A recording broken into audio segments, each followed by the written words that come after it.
पहली acidic nature, दूसरी PCl5, तीसरी PCl3 और SOCl2।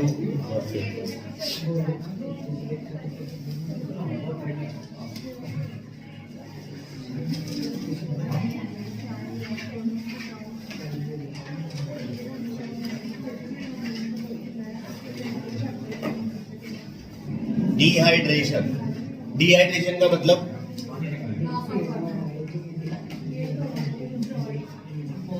इसमें क्या होता है, दो कार्बोक्सिलिक एसिड के मॉलिक्यूल, ठीक है, डिहाइड्रेट हो के आपस में क्या हो जाते हैं, मर्ज हो जाते हैं और किसका फॉर्मेशन हो जाता है, एनहाइड्राइड का फॉर्मेशन हो जाता है। जैसे यहां पे ये दो मॉलिक्यूल किसके, एसिटिक एसिड के हैं, ये भी एसिटिक एसिड है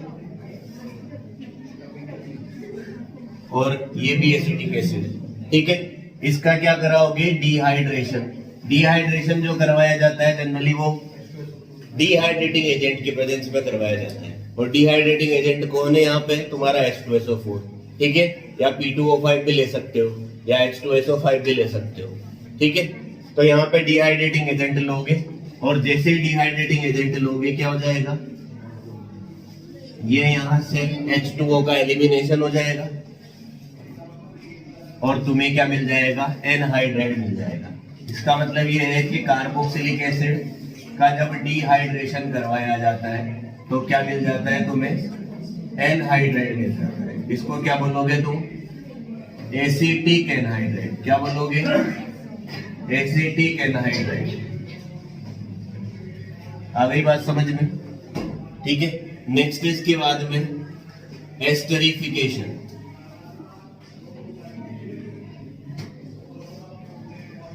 एस्टरिफिकेशन, ये एस्टरिफिकेशन रिएक्शन तुमने ऑलरेडी पढ़ी हुई है अगर तुम्हें पता हो। कहाँ पढ़ा था, एल्कोहल में पढ़ा था। एसिडिक नेचर ऑफ एल्कोहल की जो रिएक्शंस थी उसमें तुमने एस्टरिफिकेशन भी पढ़ा था और वहां तुमने ये पढ़ लिया था कि जब एल्कोहल किसी कार्बोक्सिलिक एसिड से रिएक्शन करता है तो एस्टर का फॉर्मेशन होता है और H2O निकलता है। मतलब इसमें भी क्या हो जाता है, H2O मॉलिक्यूल तो एलिमिनेट होता है और फॉर्मेशन किसका हो जाता है, एस्टर का हो जाता है। ये जो रिएक्शन होती है ये रिवर्सिबल नेचर की होती है ना। देखो इधर, ये जैसे तुम्हारा कोई कार्बोक्सिलिक एसिड है RCOOH, इसके साथ में कोई अल्कोहल ले लिया और ये मैंने वहां भी बताया था कि वैसे तो कार्बोक्सिलिक एसिड क्या है, एसिड है, बट यहाँ पे एस्टरिफिकेशन में ये अपना OH देता है और अल्कोहल क्या देता है, H देता है और H2O का एलिमिनेशन हो जाता है। किसकी प्रेजेंस में होती है रिएक्शन, वही एसिड कैटलिस्ट की प्रेजेंस में। क्या मिल जाता है तुम्हें, एस्टर मिल जाता है RCOOR और इसके साथ में क्या, H2। ठीक है, इस रिएक्शन को क्या बोला जाता है, एस्टरिफिकेशन। ये यहाँ पे क्या है, कार्बोक्सिलिक एसिड।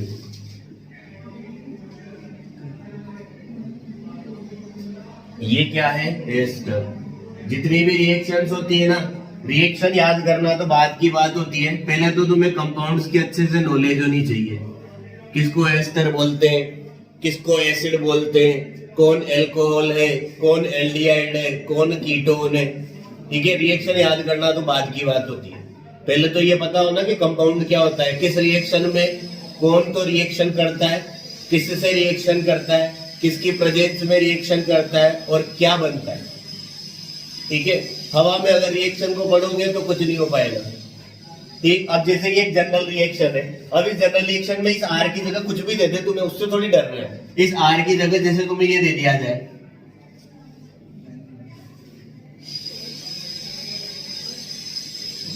कुछ भी दे दो, उससे तुम्हें क्या मतलब है। ये यहाँ पे COOH है, अब वो COOH को इतना सा बना के देगा, इसको हाईलाइट कर देता है, तुम इसमें उलझते रहते हो, ओ ये जाने क्या है। ठीक है, फिर इसके साथ में वो देखो ये दे देगा ऐसे एल्कोहल।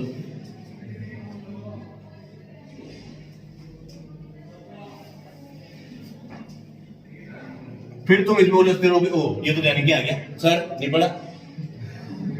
अब इसमें जबकि कुछ नहीं है, ये तुम्हारा एसिड है, ये अल्कोहल है, इससे क्यों परेशान होते हो? ये तो आर हो गया ना, ठीक है। ये तो किसकी तरह ट्रीट किया जाएगा? आर की तरह। ये एसिड, ये अल्कोहल, यहां तुम्हें वो दे देगा H2SO4 या H+। अब क्या करना है? एस्टरिफिकेशन करना है। इसका ये वाला पार्ट इसके इस वाले पार्ट से रिएक्शन करेगा, बाकी तो सब एज ही रहेगा। बाकी में क्या करना है? तो एस्टरिफिकेशन हो जाएगा। पर नहीं, हम तो इनको देखेंगे, देखते फिर इनको। कहीं शादी में जाते हो तो खाने पे टूटते हो ना, तो यहाँ भी वही चीज है। टारगेट वो होना चाहिए जो तुम्हें दिखे, और वो दिखता नहीं डायरेक्ट, उसको देखना पड़ता है। अब तुम जबरदस्ती इतने बड़े बड़े स्ट्रक्चर आते हैं, उनमें उलझते रहते हो, ये क्या है सर, नहीं बताया। जबकि रिएक्शन तो ये करेगा ना फंक्शनल ग्रुप। तो इसी वजह से तुम्हें ऐसी रिएक्शन लिखाई जाती है, ये RCOOH, ताकि तुम्हें बेसिक फॉर्म ऑफ रिएक्शन बता रहे। अलग अलग एग्जाम्पल तो कितने कराऊंगा मैं, मेरा बुढ़ापा आ जाएगा, एग्जाम्पल खत्म नहीं होंगे। लिखो इसमें, इसके बाद इसके मैकेनिज्म देखेंगे। एस्टरिफिकेशन ये तुमने ऑलरेडी पहले भी पढ़ा हुआ है भाई, चैप्टर नंबर एल्कोहल फिनोल और ईथर में। लिख लो दोनों को।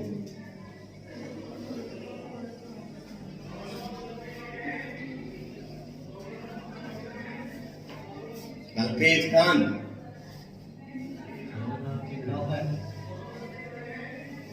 अल्पेज तो नाम है इसका।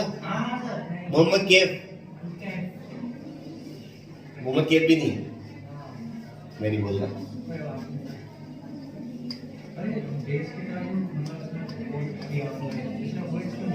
अभी मैकेनिज्म देखेंगे, जिसकी मैकेनिज्म है उसकी तो पढ़ेंगे ना, क्या करें, पढ़ना पड़ेगा। वैसे हर रिएक्शन के मैकेनिज्म होनी चाहिए। ऑर्गेनिक में 4 ही रिएक्शन हो तुम्हारे सिलेबस में, पर मैकेनिज्म के थ्रू होना चाहिए, ताकि पता तो चले हो गया है। अब हम रिएक्शन इतनी सारी दे देते हैं कि सबके मैकेनिज्म नहीं बता पाते, क्योंकि एक मैकेनिज्म बताने में 10 से 15 मिनट तो लगते हैं, और फिर रिजल्ट ही क्या निकलता है, सर ये जाने क्या हो गया। तो फिर और ज्यादा हिम्मत नहीं करती मैकेनिज्म बताने की। अब जैसे अपन ऑक्सीडेशन पढ़ते हैं या रिडक्शन पढ़ते हैं, तो क्या पढ़ते हैं? OH की जगह COOH हो जाएगा, CHO की जगह COOH हो जाएगा, ऑक्सीडेशन। रिडक्शन पढ़ेंगे तो COOH की जगह CH2H हो जाएगा, CHO की जगह CH2H हो जाएगा। वो क्यों हो रहा है? पर वो मैकेनिज्म बताने लगेंगे हर एक रिएक्शन के। तो वही है रिएक्शन, ये चैप्टर महीने पर 2 महीने पर तक करते रहेंगे, तो वो सीन हो जाता है। और जल्दीबाजी में बताया तो कुछ पल्ले पड़ता ही नहीं है। अरे मान लिया ये,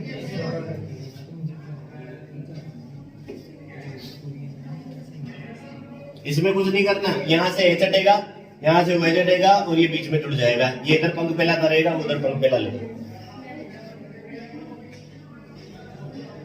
नहीं है ना बात समझ में?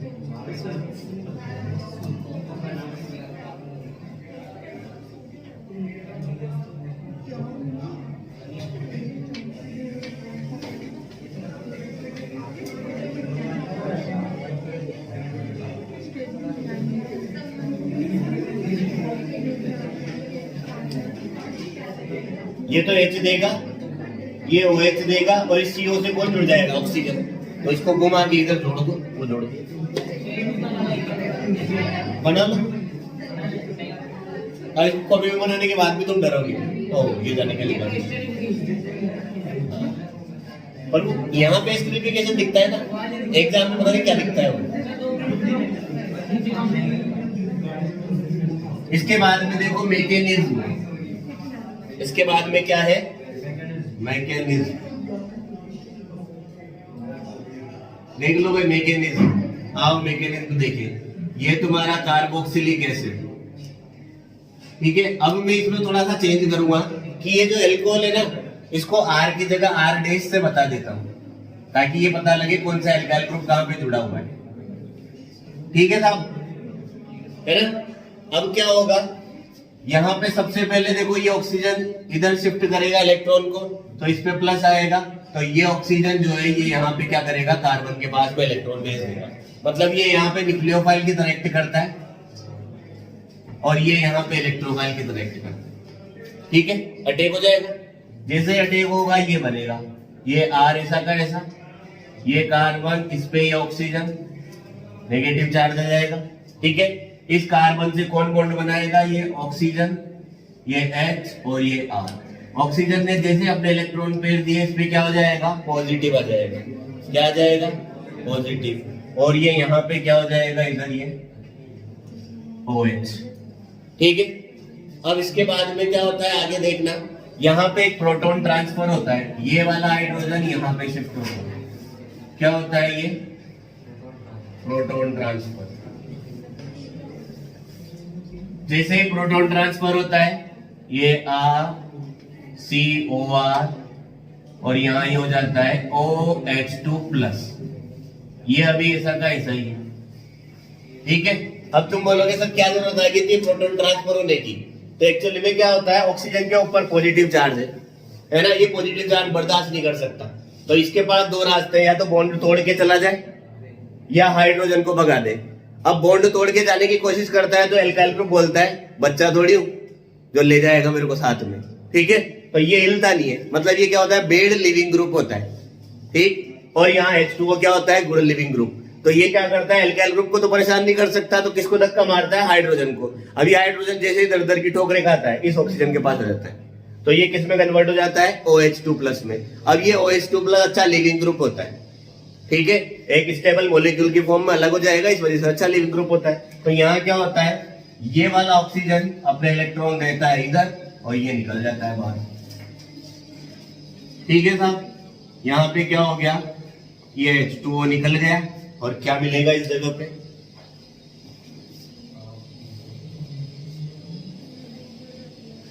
ये मिलेगा तुम्हें इस जगह पे RCOOR और क्या निकल गया? H2O निकल गया। इसी को थोड़ा रीअरेंज करके लिखोगे तो ऐसे लिख दोगे RCOOR। क्या बन गया? ये एस्टर बन गया। अब इस एस्टर के फॉर्मेशन में तुम देखो, ये R डैश चल रहा था ना, अपने इसको डैश लगा दो। ठीक है, अब इसमें तुम देखोगे तो तुम्हें क्या पता चल रहा है? ये OH था कार्बोक्सिलिक एसिड का, इस पर मैं स्टार लगा देता हूं ताकि तुम्हें पता रहे कि ऑक्सीजन कौन सा वाला गया और कौन सा वाला। ये OH, यहां भी ये OH और यहां भी ये OH और यहां ये OH। इसका मतलब क्या हुआ कि कार्बोक्सिलिक एसिड वाला जो ऑक्सीजन था वो तो किसके पास चला गया? वाटर मॉलिक्यूल के पास। और जो ये वाला ऑक्सीजन था ये किस में आके घुस गया? इसमें। ठीक है, तो यहाँ क्या पता चला कि OH ग्रुप तो किसका जाता है? कार्बोक्सिलिक एसिड का जाता है। और इसका क्या गया? हाइड्रोजन। क्या गया? हाइड्रोजन। तो ये ध्यान रखना, एस्टरिफिकेशन में जो वाटर के अंदर ऑक्सीजन मॉलिक्यूल आता है वो किसका होता है? कार्बोक्सिलिक एसिड का। और एस्टर के अंदर जो ऑक्सीजन आता है वो किसका होता है? एल्कोहल का होता है। अरे बात समझ में, इसको ध्यान रखना भाई। हाँ, रिवर्सिबल है। मार डालो इसको, मार डालो।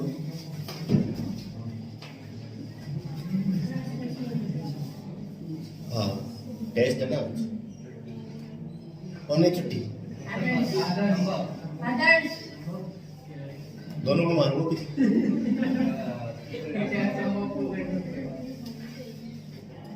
अरे मान लो, अरे मान लो। ये मैं इसमें ज्यादा लिख जाता हूँ।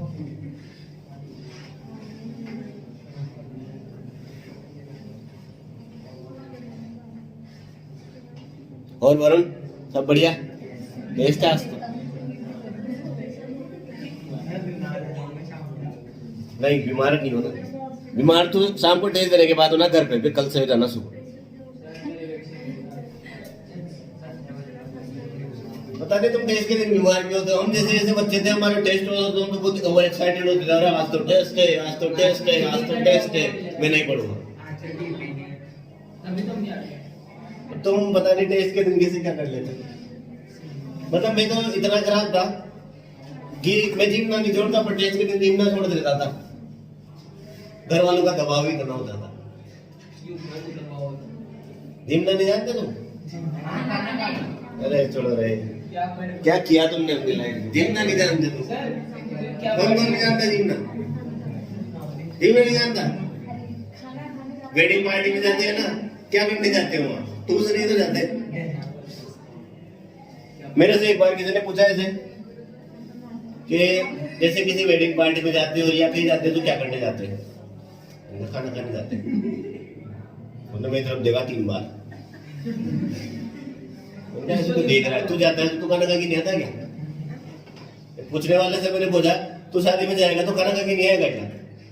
फिर वो भी चुप हो गया। मतलब मेन कंक्लूजन क्या है, जैसे तुम कहीं शादी में गए, वहां जाके क्या करते हो? गरबा खेल जाते हो क्या?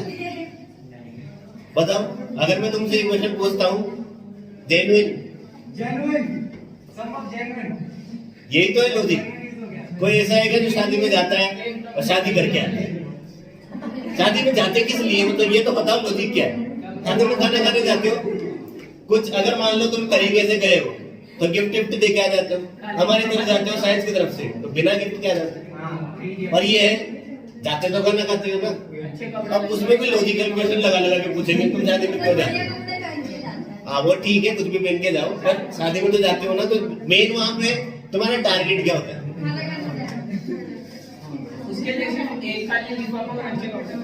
कौन अच्छे लिफाफे और कपड़े की तरफ से चल जाएगा तो साइंस की तरफ से? एक मोबाइल चाहिए, हाँ है लो काम है।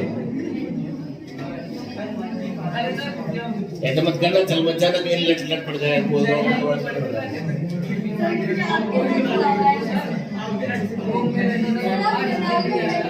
मैं 4 बार गया हूँ, वो पता है? 4 बार गया हूँ, 4 बार। उस दिन मेरा आइडिया नहीं था, उस दिन तो शुभम का आइडिया था। मैं तो पार्टी देने गया था उस दिन।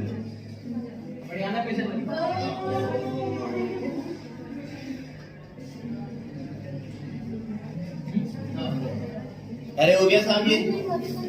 तो इसमें ध्यान रखने वाली बात ये है, ये मार्क भी कर लेना कि ये जो एस्टरिफिकेशन होता है उसमें एस्टर के पास जो ऑक्सीजन आता है वो तो किसका होता है? एल्कोहल का। और वाटर के पास जो ऑक्सीजन आता है वो किसका होता है? एसिड का। ये चीज ध्यान रखना। और दूसरी चीज मैंने वो रिएक्शन में मार्क करी थी कि ये तो OH देता है, ये H देता है, ठीक है। इसके बाद में देखो इधर, ये जितनी भी रिएक्शन अब तक अपन ने पढ़ी थी सेकंड से लेके, और ये कौन सी थी? 6th, ठीक है। इन सब रिएक्शन में कार्बन ऑक्सीजन बॉन्ड ब्रेक होता था। मतलब ये जितनी भी रिएक्शन थी, इन रिएक्शन में CO बॉन्ड क्लीवेज होता था, ठीक है। CO बॉन्ड क्लीवेज मतलब ये जो कार्बोक्सिलिक एसिड है तुम्हारा, इसमें ये वाला बॉन्ड ब्रेक हो रहा है, तुम देख सकते हो। जितने भी रिएक्शन अभी तक अपन ने पढ़ी है उनमें कौन सा बॉन्ड ब्रेक हो रहा है? ये वाला, कार्बन और ऑक्सीजन के बीच का। अब कुछ ऐसी रिएक्शन हम देखेंगे जिसमें ये एल्काइल ग्रुप इन्वॉल्व होगा। कौन सा ग्रुप इन्वॉल्व होगा? Alkyl group. इसके बाद में नेक्स्ट लिखना, टॉपिक डाल लो, रिएक्शंस इन्वॉल्विंग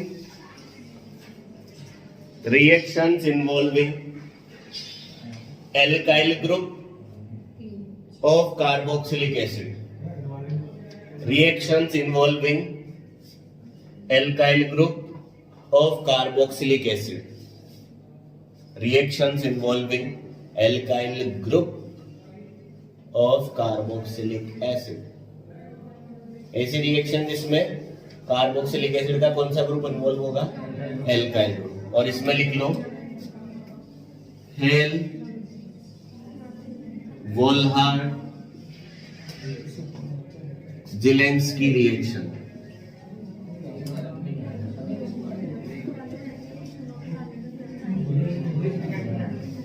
मुझसे मत पूछना ही क्या है, नाम में बस रिएक्शन था, मतलब कौन सी लैंग्वेज है मुझे भी नहीं।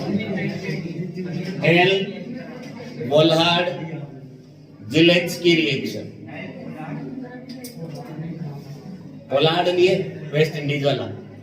Hell Volhard Zelinsky reaction.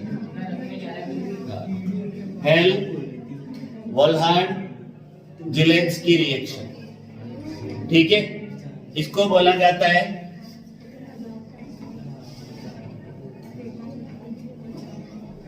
Halogenation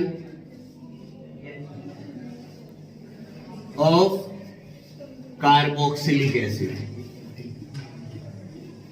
ये अपना वाला केमिस्ट्री की लैंग्वेज कितनी सुंदर लग रही है इसके सामने, केमिस्ट्री की language. Halogenation of carboxylic acid. इस रिएक्शन का ब्रांडेड नेम क्या है? एक्स्ट्रा ब्रांडेड है तो हेल-बोलार्ड-ज़ेलेंस्की रिएक्शन। ठीक है, इसमें क्या होता है ध्यान देना इधर, अगर ऐसा कोई कार्बोक्सिलिक एसिड है जिसके पास क्या प्रेजेंट होते हैं, अल्फा हाइड्रोजन प्रेजेंट होते हैं, तो ऐसे कार्बोक्सिलिक एसिड की रिएक्शन रेड फास्फोरस की प्रेजेंस में हेलोजन से करवाने पर, रेड फास्फोरस की प्रेजेंस में हेलोजन से करवाने पे क्या होता है, अल्फा हाइड्रोजन का सब्स्टिट्यूशन हेलोजन से हो जाता है। इस रिएक्शन को ही क्या बोला जाता है, हेल-बोलार्ड-ज़ेलेंस्की रिएक्शन बोला जाता है। और क्या मिलता है तुम्हें, अल्फा हेलो कार्बोक्सिलिक एसिड मिलता है। क्या मिलता है, अल्फा हेलो कार्बोक्सिलिक एसिड। ठीक है, जैसे देखना ये एक ऐसा कार्बोक्सिलिक एसिड है जिसमें देखो जिस कार्बन से फंक्शनल ग्रुप अटैच होता है उसको बोलते हो अल्फा, और उसके हाइड्रोजन को अल्फा हाइड्रोजन बोलोगे। ठीक है, रेड फास्फोरस और हेलोजन से रिएक्शन कराई, यहाँ हेलोजन कौन कौन हो सकता है, यहाँ हेलोजन हो सकता है क्लोरीन और ब्रोमीन। ठीक है, तो ये जो रिएक्शन होगी तो होगा क्या, देखना इधर, ये CH2COOH, एक हाइड्रोजन हटा, उसकी जगह आके कौन बैठ जाएगा, हेलोजन। जैसे कौन आगे बैठ गया, क्लोरीन, तो इसको बोलोगे तुम अल्फा क्लोरो एसिटिक एसिड। अरे क्या बोलोगे, अल्फा क्लोरो एसिटिक एसिड। आ गई बात समझ में? और इसके साथ क्या निकल जाएगा, ये HCl। आई बात तो समझ में? अरे जोर से बोलो। इसके बाद में देखना इधर, ऐसा कार्बोक्सिलिक एसिड जिसके पास में अल्फा हाइड्रोजन नहीं है तो वो ये रिएक्शन नहीं देगा। अब यहाँ पे एक क्वेश्चन पूछा जाता है, why formic acid doesn't give hello-Volhard-Zelensky reaction या हेलोजिनेशन, क्यों नहीं देता? क्योंकि उसके पास अल्फा कार्बन ही नहीं है, बेचारे के पास बहुत गरीब वाला अपना। ठीक है, इसलिए वो रिएक्शन नहीं देता। बेंजोइक एसिड क्यों नहीं देता, उसके पास भी नहीं है, वो भी बहुत गरीब हालात में, वो भी नहीं देगा। आ गई बात समझ में? और एक और चीज इसमें क्या होती है, अगर मान लो तुम ये जो हेलोजन है इसको एक्सेस में ले लेते हो, तुम्हारे पास भर भर के पड़ी हुई है, तो फिर क्या होता है, सारे अल्फा हाइड्रोजन किससे रिप्लेस हो जाते हैं, हेलोजन से। और क्या मिल जाता है, पर हेलो कार्बोक्सिलिक एसिड। क्या मिल जाता है, पर हेलो कार्बोक्सिलिक एसिड। ठीक है, पर कब लग जाते हैं, जब सारे हाइड्रोजन का रिप्लेसमेंट हेलोजन से हो जाता है। जैसे मान लो ये देखो, ये CH3 COOH, इसकी रिएक्शन किससे करवा रहे हो, वही सेम रेड PX2, और ये भाई साहब किसमें है, एक्सेस में। एक्स कौन कौन हो सकता है, क्लोरीन और ब्रोमीन। ठीक है, तो ये जितने भी अल्फा हाइड्रोजन है सबके सब किससे रिप्लेस हो जाएंगे, हेलोजन से। तो ये मिल जाएगा तुम्हें, देखो Cl3COOH, इसको बोलोगे तुम ट्राइक्लोरोएसिटिक एसिड। क्या बोलोगे,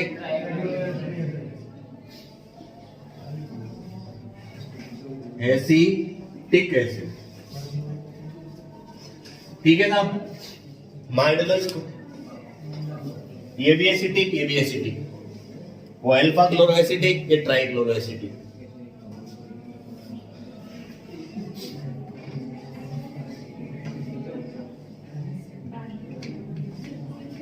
एक ही रिएक्शन आ रही है।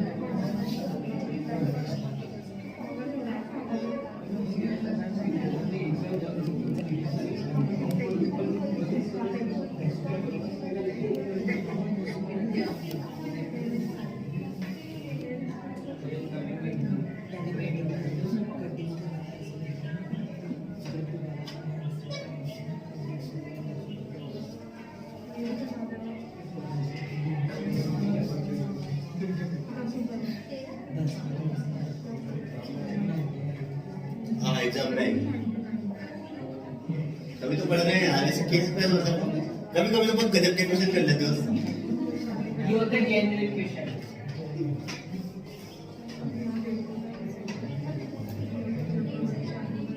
मतलब ये कितना खतरनाक क्वेश्चन था ना अर्षित।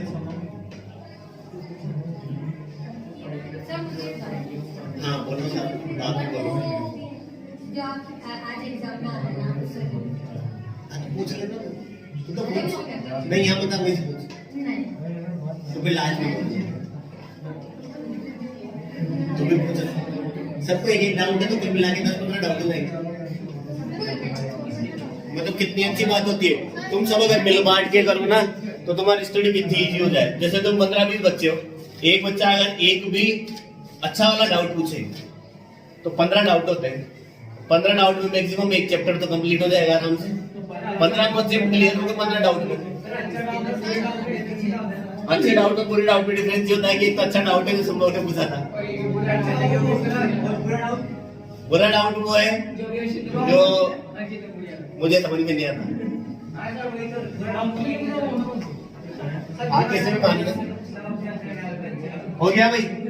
इसके नीचे लिख लो, फिर मैं लिखा देता हूँ कुछ बहुत दिन हो गए लिखे हुए, केवल छाप ही छाप रहे हो। लिखो इसके अंदर carboxylic acid having alpha hydrogen atom, carboxylic acid having alpha hydrogen atom, carboxylic acid having alpha hydrogen atom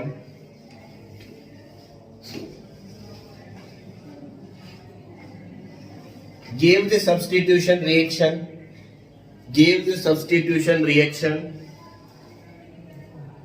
in the presence of red phosphorus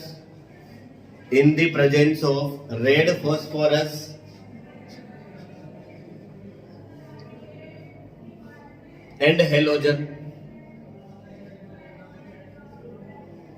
to give alpha halo carboxylic acid, red phosphorus and halogen to give alpha halo carboxylic acid.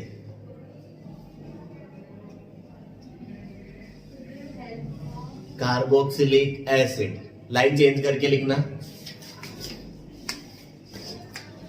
if halogen is present in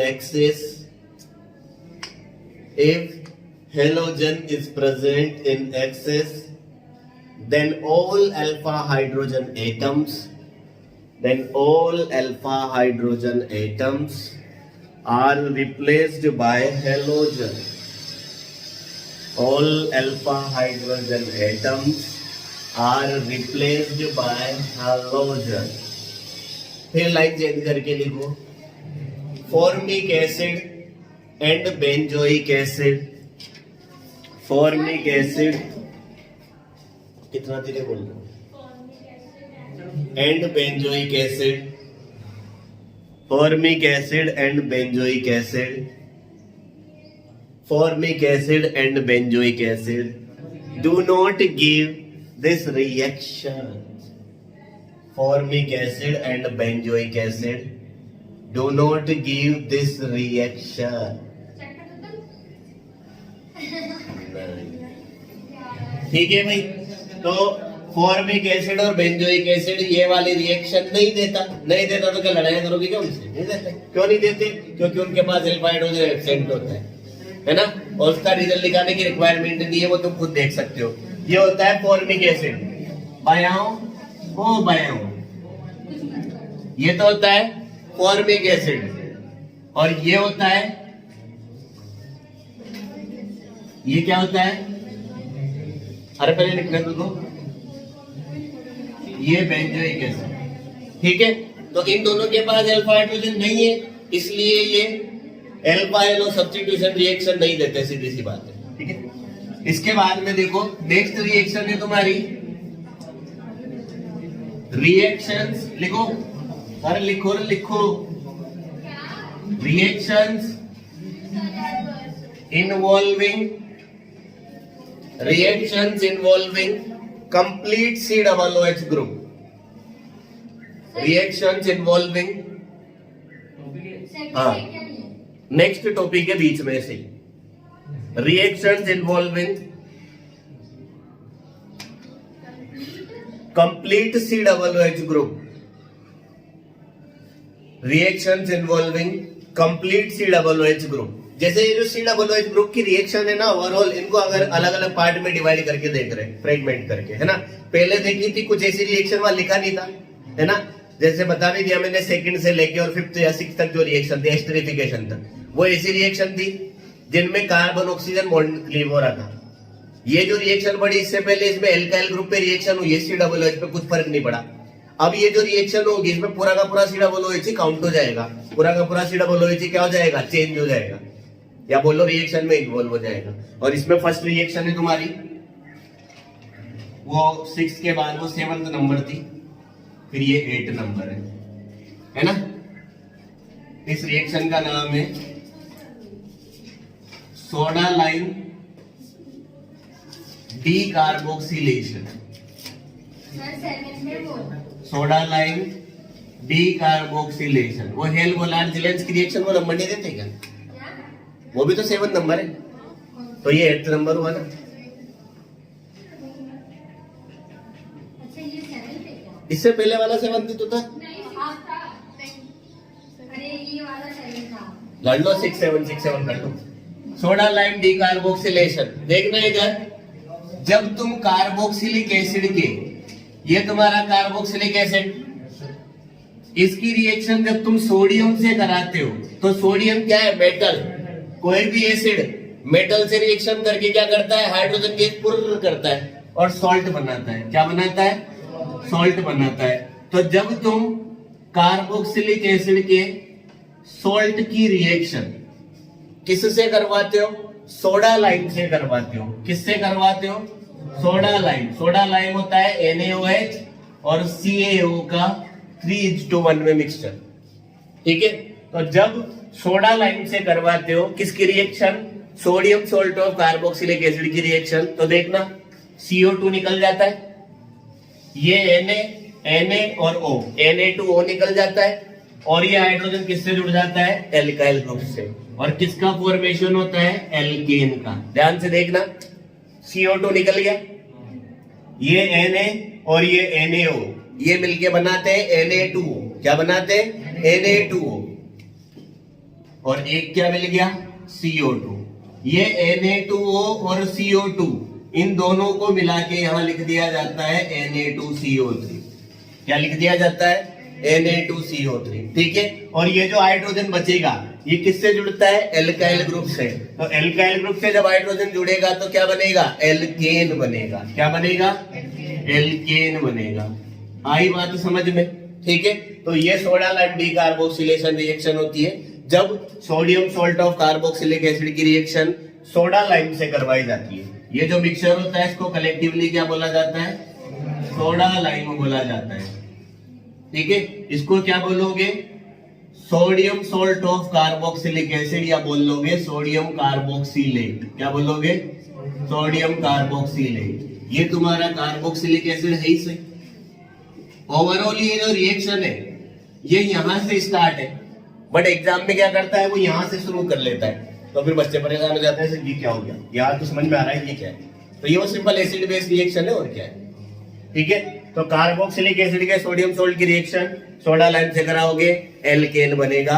इस reaction को क्या बोला जाता है, soda lime decarboxylation. और यहाँ important बात क्या है, यहाँ जो एल्केन बनता है उस एल्केन में कार्बोक्सिलिक एसिड के कंपेयर में एक कार्बन कम हो जाता है। ये इंपॉर्टेंट बात है, ठीक है।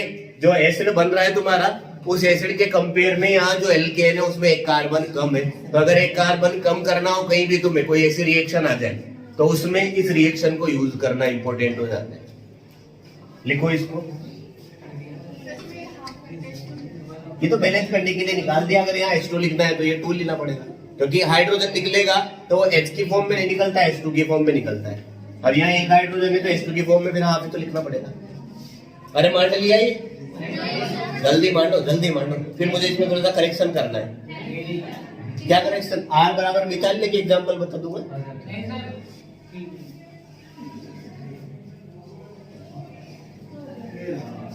ये 11th में पढ़ी तुमने रिएक्शन, पता है तुम्हें? 11th नहीं पढ़ी तुमने तो, है ना। तो ऐसे करके 11th तो हम पढ़ते नहीं है, 12th में आ जाते हैं। मेरी तरह, अरे मैं तो 11th पढ़ी तो नहीं है, हमारे सरकारी स्कूल में था। मेरा 11th में 75.80% बना था, तुझे पता है। और मेरी पूरे स्कूल में फर्स्ट रैंक आई थी। और उससे बड़ी बात ये थी कि मेरा दोस्त मेरे साइड में बैठता था, उसके सेकंड रैंक आई मेरी फर्स्ट थी ना। पर हमारे परसेंट में 15 नंबर का डिफरेंस था, 15% का। मेरे 75.80 थी, उसके 60 या 60 मीटर। मैंने उसको डिपॉजिट में नहीं था। हमारे क्या है, गवर्नमेंट स्कूल में ना, मतलब बहुत खतरनाक काम है। वहाँ पे ये था कि हमारे फिजिक्स वाले सर का तो इतना खौफ होता था कि उनके पेपर में 10 नंबर के पेपर में बच्चा 2 नंबर ले आता तो तू टॉप कर जाता था। ऐसा नहीं क्या देते थे पेपर में, मतलब उनका ये खौफ था कि 10 नंबर का जो पेपर होता था ना, उसमें 2 नंबर 3 नंबर ले आओगे तो तुम तो नहीं यहाँ पार होगे। वही नहीं आते थे बच्चों के। हाँ, माइनस में क्या सबके जीरो टिका देते हुए एक तरह से लाइन में। मेरे 8 नंबर आए थे 10 में से। हाँ, फिर इम्प्रेशन बन गया था सर का, ये छोरा अच्छा पढ़ता है, ये छोरा अच्छा पढ़ता है। तो सरकारी स्कूल में ऐसे इम्प्रेशन बहुत घातक हो जाते हैं। हर जगह मुझे खड़ा कर दिया जाता था, आओ बेटा आओ बेटा। एक बार तो ऐसे हालत होगी कि वो असेंबली होती है ना स्टार्टिंग में, वो कुछ प्रार्थना वार्थना करते हैं, प्रेयर वगैरह है ना, तो उसमें बुला लिया मुझे। अब लड़के क्या मुझे छुपा छुपा के पूछते हैं, लड़कियां इन काम में थोड़ी एक्सपर्ट होती है। तो मेरे साथ क्या अच्छा हुआ, 2 लड़कियां बुला ली, एक मुझे बुला लिया और उनके साथ खड़ा कर दिया और क्या प्रेयर करो, ठीक है। और ऐसे जो प्लेटफॉर्म, जो गवर्नमेंट स्कूल का प्लेटफॉर्म था हमारा, इतना ऊंचा था, वहां सबको पता चल रहा है एक बंदर इधर खड़ा है, 2 बंदरियां इधर खड़ी है ना। अब मुझे क्या शर्म हो रहा है, ये क्या सीन कर दिया, 2 लड़के बोल देते, वैसे भी इनको भी कुछ नहीं आ रहा। अब उसके बाद उससे बड़ी बात क्या है, मैं कॉन्फिडेंस से चला गया। क्यों? इनका 2 बालिका है, इनमें से किसी को कुछ तो आता होगा। हुआ क्या, उन दोनों को कुछ नहीं आता था, मैं बचा। फिर जबरदस्ती मैंने प्रेयर करी, आती थी मुझे, ऐसी बात नहीं है, मैं प्रेयर में भी रट रटा के काम चला लेता था। पर बस मुझे वो नहीं आती थी, वो बोलते ना वो, हाँ वो मुझे इंग्लिश में आती थी। हिंदी में बोलो, हमारा देश गौरवशाली है ना, बस ये लाइन के बाद कुछ नहीं आता था। तो मैंने टाई अप कर लिया था उनसे, वो तो दोनों बालिकाएं थी। अब वो टाई अप भी पता है कैसे करें, इतना बड़ा प्लेटफॉर्म था, अब हमें ऐसे एक साथ भी खड़ा नहीं किया। कैसे खड़ा किया, मैं इस कॉर्नर पे अकेला, वो दोनों उस कॉर्नर पे। अब जो जुगाड़ पे लगाया तो कैसे लगाया, मैं तुम्हें क्या क्या आता है, ठीक है। तो फिर जैसे प्रार्थना स्टार्ट हुई, आंखें बंद कर ली, मैं शुरू हो गया बोलना। उधर से आवाज नहीं आई, मैंने कहा चलो मुझे बोलना है। बाद में जैसे प्रतिज्ञा है, मैं नट्टे की तरह खड़ा। फिर मुझे पता है वैसे भी कुछ भी नहीं आना, अगर बोलेंगे तो वैसे भी सड़ी हुई है, फिर सड़ जाएगी। फिर कुछ नहीं बचा लिया, मतलब ऊपर वाले ने कि उन्होंने प्रतिज्ञा बोल ली, एप्रिसिएशन मुझे मिल गया सारा। 1-2 रुपए का पेन दिया हमारे सर ने।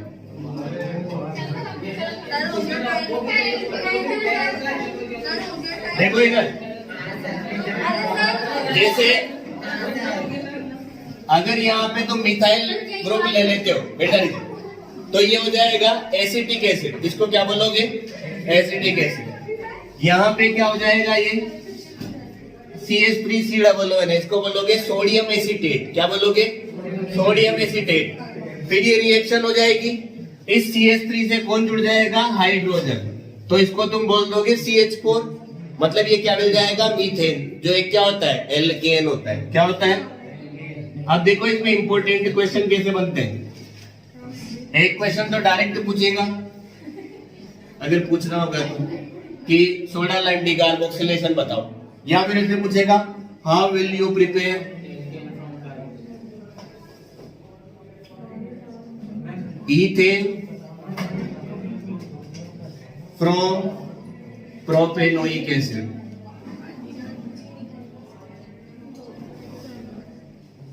प्रोपेनोइक एसिड से इथेन कैसे बनाओगे।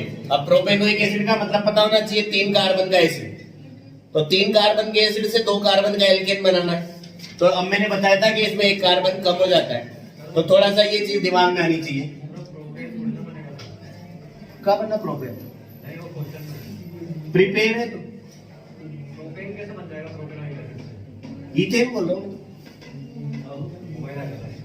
अरे मैं बोल रहा हूँ तो सुन, how will you prepare ethane from propanoic acid. तो 3 कार्बन का प्रोपेनोइक एसिड, उससे 2 कार्बन का एल्केन इथेन बनाना है, तो 1 कार्बन कम करना है। अब सीधे ये रिएक्शन जिसको दिमाग में क्लिक हो जाएगी वो कर लेगा।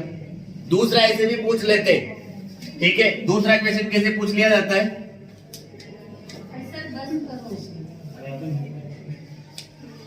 लिख ले इनको, लिख।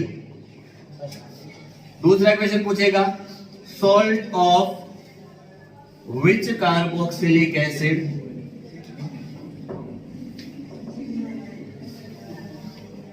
salt of which carboxylic acid is used to prepare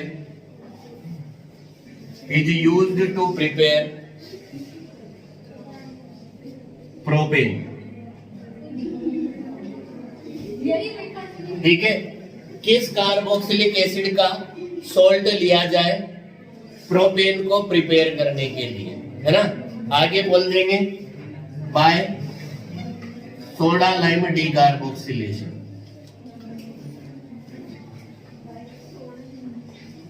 तो सोडा लाइम डीकार्बोक्सिलेशन से अगर तुम्हें क्या बनाना है, प्रोपेन बनाना है, तो 1 कार्बन ज्यादा वाला एसिड लेना पड़ेगा, मतलब ब्यूटेनोइक एसिड। और फिर उस ब्यूटेनोइक एसिड का क्या लेना पड़ेगा, सॉल्ट, मतलब तुम्हें लेना पड़ेगा सोडियम ब्यूटेनोएट। क्या लेना पड़ेगा, सोडियम ब्यूटेनोएट।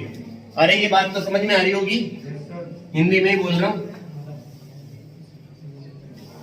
ये लेना पड़ेगा तुम्हें। जब तुम sodium salt of butanoic acid लोगे, इसका सोडा लाइम डीकार्बोक्सिलेशन कराओगे, तो CO2 उड़ जाएगा और 3 कार्बन का एल्केन जिसको तुम प्रोपेन बोलोगे वो मिलेगा।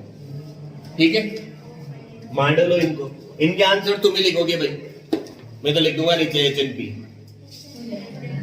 हमें नहीं पता, तुम्हें पता है ना, पर मैं तो नहीं लिखूंगा ना, तुम्हें लिखना है, वो काम तुम्हारा है।